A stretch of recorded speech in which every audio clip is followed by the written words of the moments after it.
In Linux and all Unix-like operating systems, the user ID or UID of the root user is 0.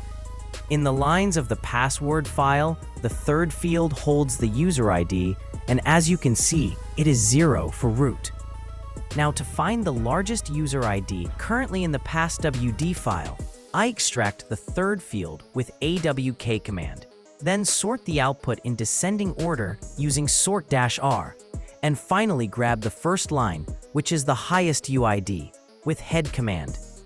To add the username to the output as well, I add the $1 variable in the awk command, which refers to the first field.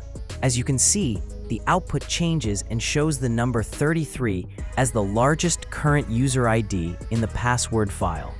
The reason is that the sort command treats both columns as a single line and performs the sorting, placing the user www data, which starts with the letter W, at the top of the output in the first line.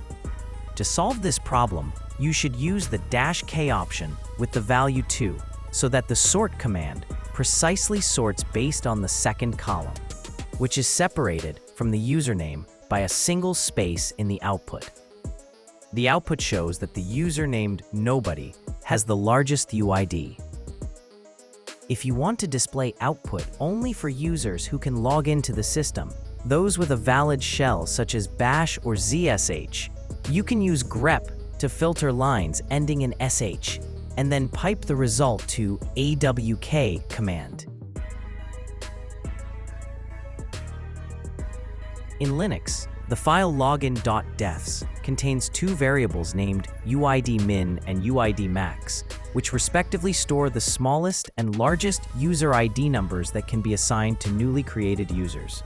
Therefore, the first non-root user receives UID 1000, the second gets UID 1001, and so on.